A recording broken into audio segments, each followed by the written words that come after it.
You're very welcome to our meeting this evening. Tonight's meeting will be quite different from the other videos on this channel. This evening we're starting a little series about science, about Christianity and science. What we're doing tonight is really an introduction to the whole subject. And then in the next talks, we'll go into more details about a few topics. But tonight, I really want to say two things about science. I want to start by saying science is great. I know not everyone agrees with that. Especially some people who study science at school and don't really like it. But I want to make very clear from the outset that this series of talks is not an attack on science. I do believe that science is great. All right, I'm biased as I studied science, but I love finding out about how the universe works, how the world works, how life works. I know not everyone feels that way. I realize not everyone enjoys science at school.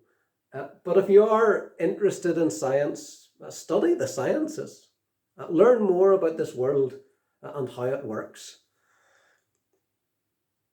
A lot of people think that science and religion are against each other. But it shouldn't be like that. I think science and religion are unnatural enemies. Yes, there are some elements of scientific theory that don't fit with some Christian teaching.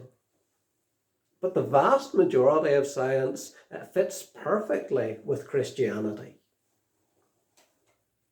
In fact, science is based on a Christian view of God.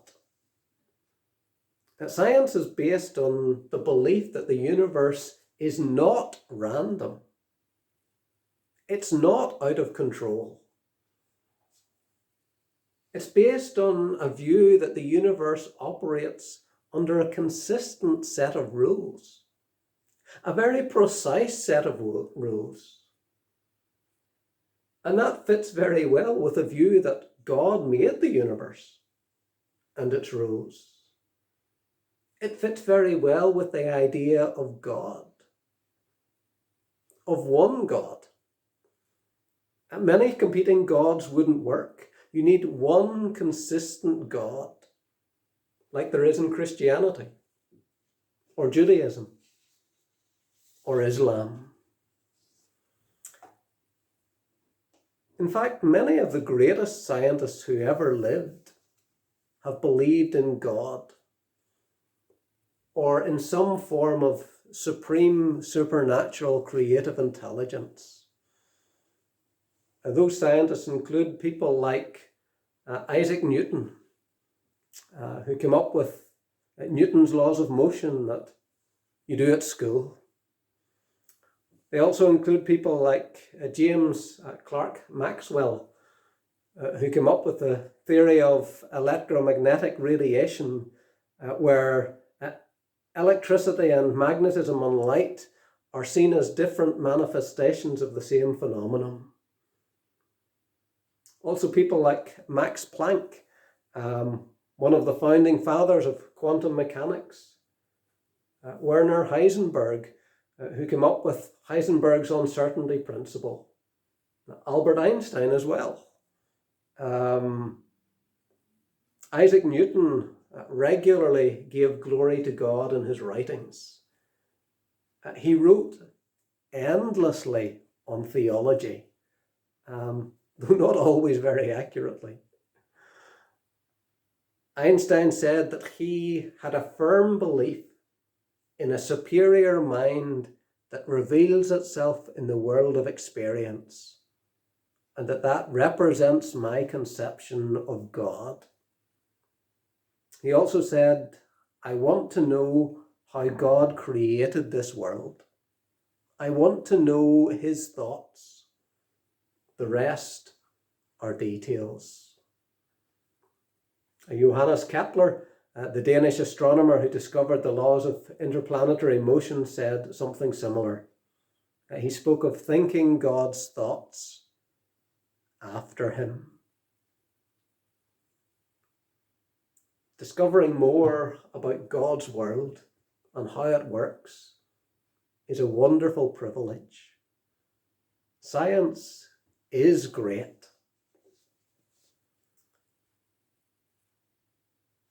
But the second thing I want to say this evening is that science has limits.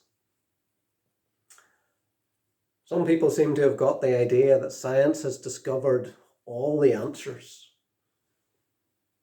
that scientists know all or virtually all there is to know. I don't think that's the case. I think there's far, far more to be discovered in the field of science than has already been discovered. That's true even of something as basic as what our universe is made of.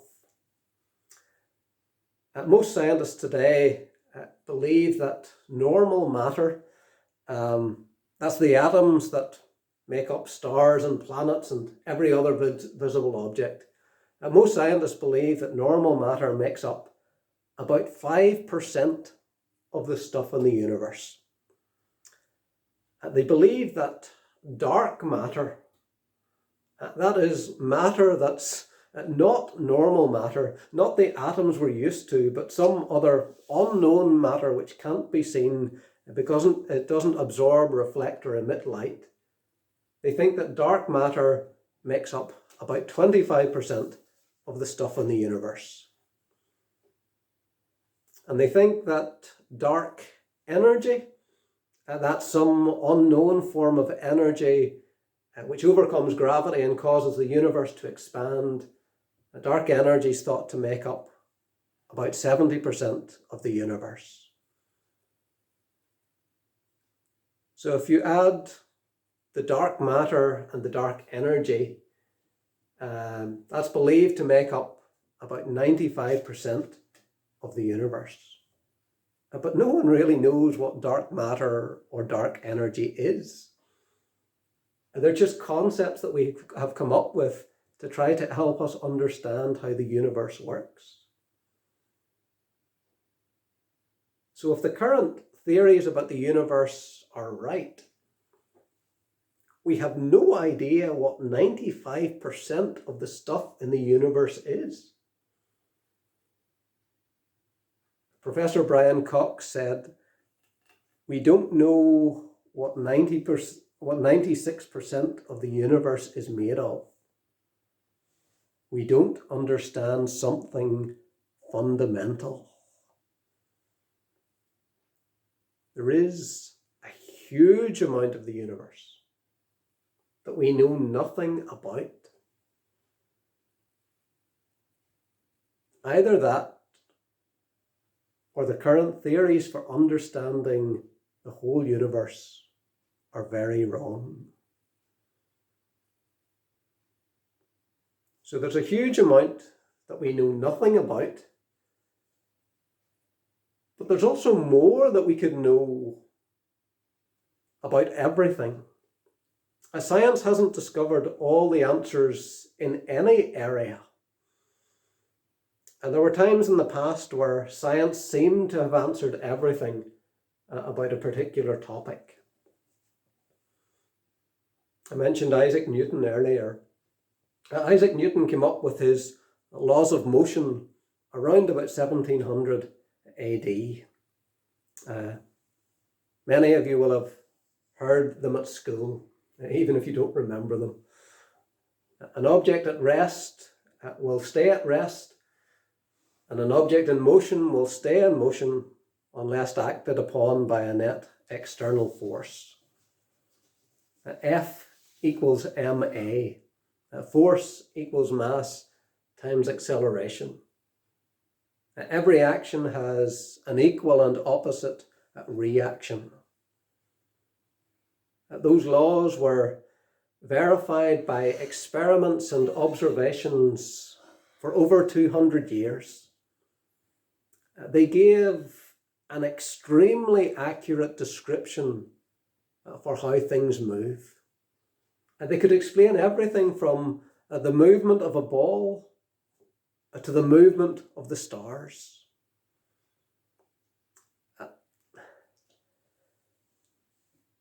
There was a slight problem with the planet Mercury wobbling in its orbit.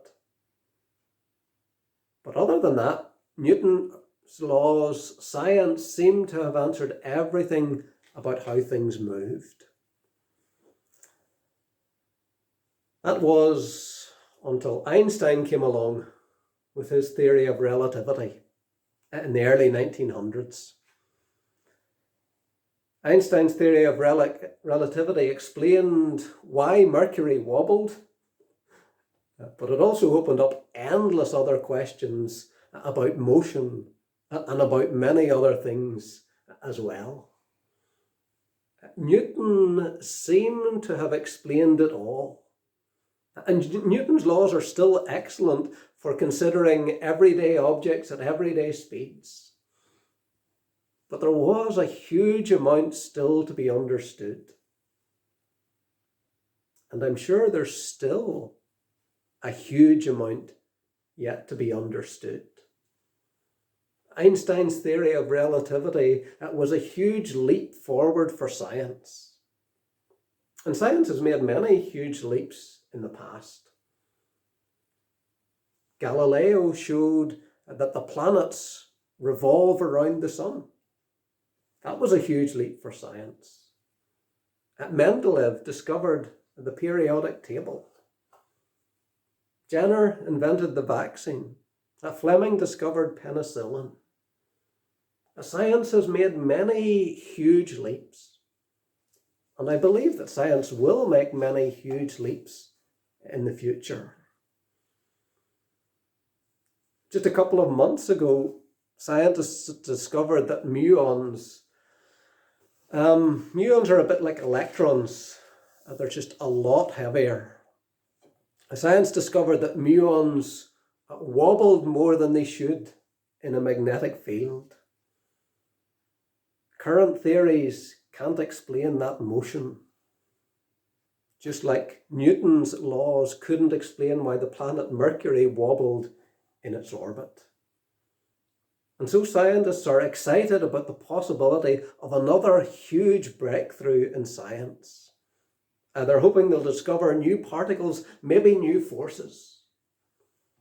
Dr. Maggie Ahern-Pocock, co-presenter of the BBC's Sky at Night programme, told BBC News, "It's quite mind-boggling. It has the potential to turn physics on its head."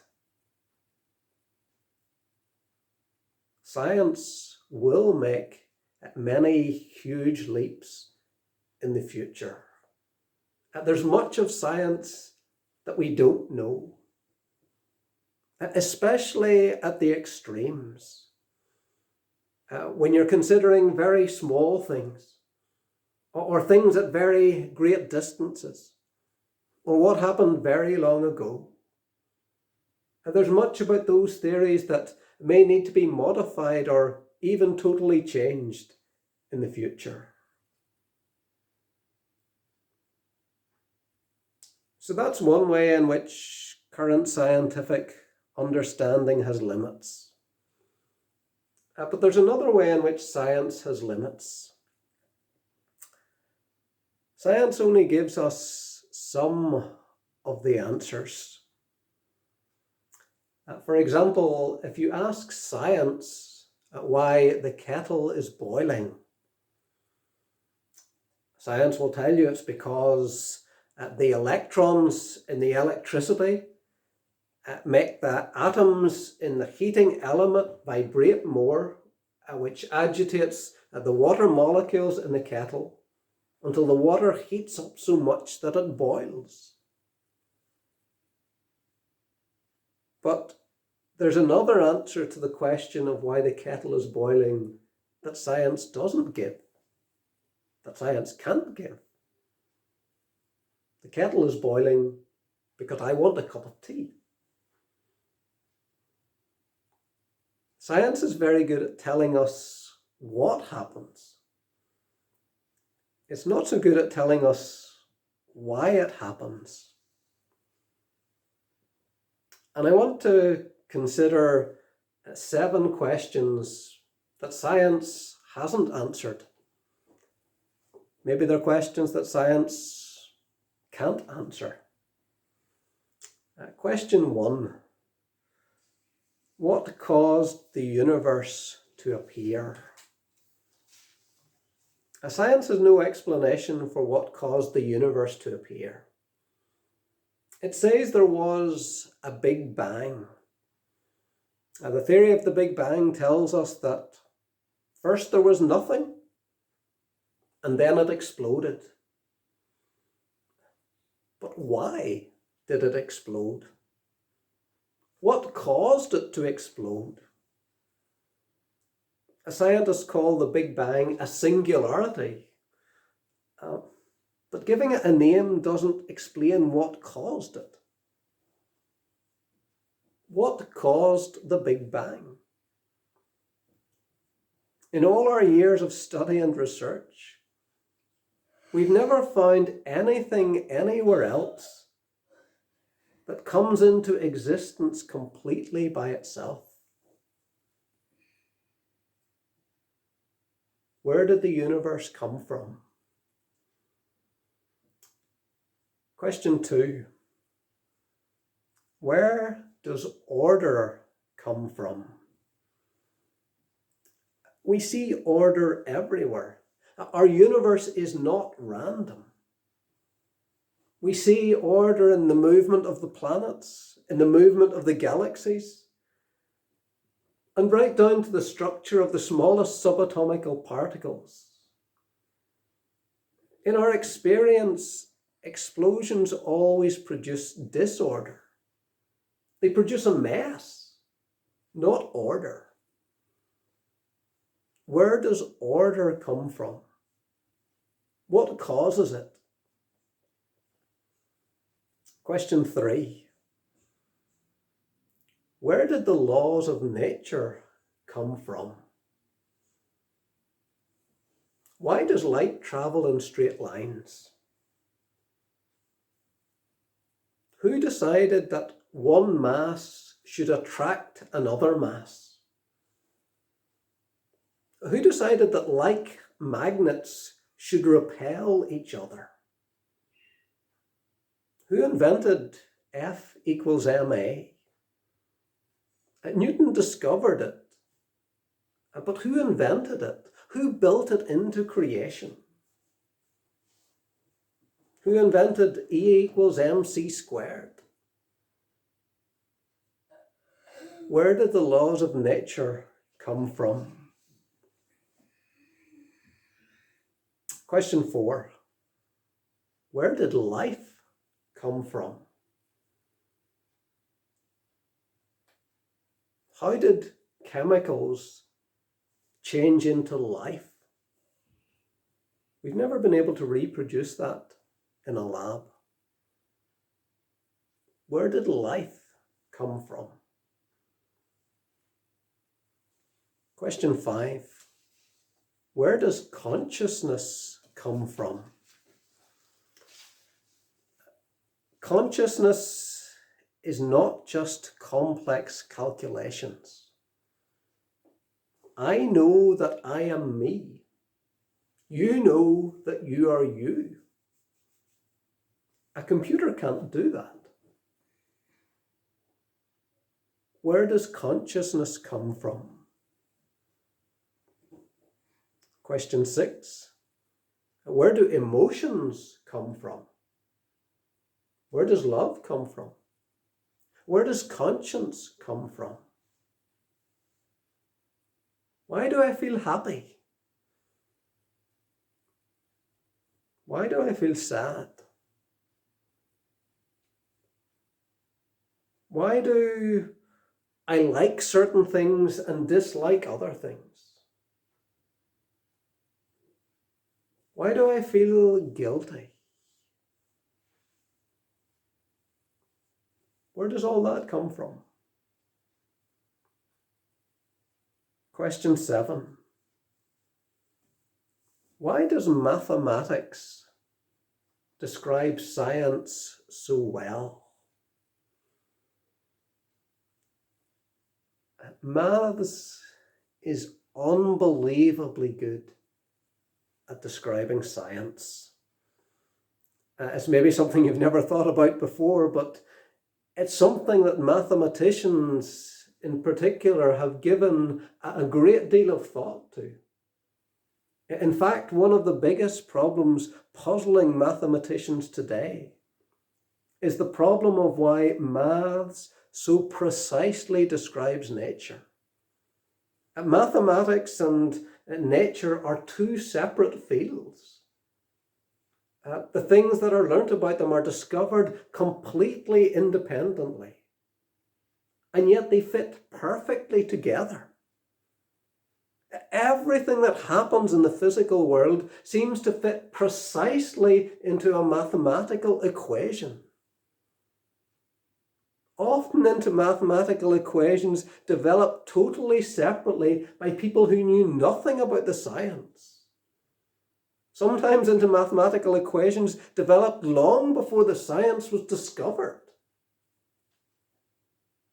Why does maths describe science so well? Scientists have no explanation.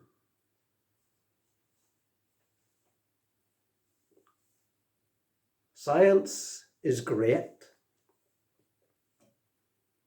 but science is limited. It doesn't have all the answers. 2 points to finish with. First, science can't prove or disprove God's existence. One of the science columnists for the Irish Times has said, "Science is the study of the natural mechanisms that underpin the natural world, and as such has nothing to say about the existence of God." Monica Grady is Professor of Planetary and Space Science at the Open University. She has said, "Scientists don't try to prove or disprove God's existence because they know there isn't an experiment that can ever detect God. And if you believe in God, it doesn't matter what scientists discover about the universe. Any cosmos can be thought of as being consistent with God." So science can't detect God. You can't get a telescope and see him. And science can't disprove God. Secondly, discussing science can't make people Christians. I believe it's worthwhile to discuss science. It's helpful for Christians to know how so much of Christianity fits perfectly together with science. And it's also good for Christians to know about the parts of science that don't fit so well with Christianity. It's good for non-Christians to see that Christians have thought through these things and that we aren't burying our heads in the sand.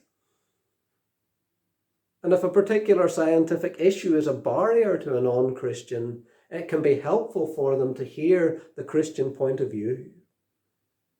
But by itself, discussing science can't make people Christians. In order to become a Christian, a person needs to admit that they have disobeyed God, that they're guilty before Him. They need to personally trust in Jesus to save them through His death on the cross. Science can never cause them to do that. Only God, by His grace, can bring them to that point. So that's an introduction to science, to Christianity and science. In later talks, I plan to go into detail about some other subjects like the Big Bang and evolution.